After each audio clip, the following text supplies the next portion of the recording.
Ng kotseng tumatakbo ng walang gamit na tubig at langis. Pwes sa kauna-unang pagkakataon ay mapaparod nyo sa MUB ang tungkol sa Aero Wonder Lubricant at ang Pinoy inventor nito na ating sasaluduhan ngayong umaga.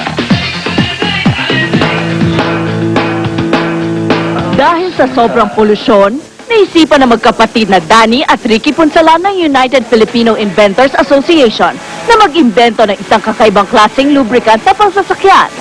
Tinawag nila itong Aero Wonder Lube na siguradong makakatanggal raw ng polusyon. Will break the pollutant, no? Yung sinasabi nating lason dun sa ating mga fuel, so we can comply with the Clean Air Act. No? Dito pinag-aralan nila kung paano matatanggal ang ingay ng makina ng sasakyan sa tulong ng mga natural components.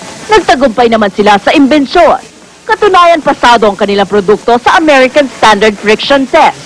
Malaking tulong sa akin to dahil sa bukod sa nakakatipid na ako sa gas, mga 25 to 30% ang naititipid ko, naliles pa ako sa gastusin sa mga maintenance ng mga parts nito. Nakapasa rin ito sa ilang test ng DOTC at DENR.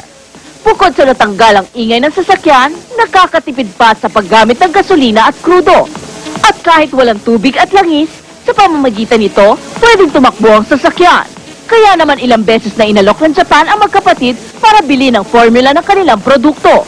Pero abot ang tanggi nila dahil mas gusto nilang Pilipino ang makinabang dito. Tangkilikin natin yung sarili natin kasi ang kinukuha natin kasi dyan, palagi natin tayong nagre-rely sa mga imported ones. Kaya sa inyo, Mang Danny at Ricky Punzalan,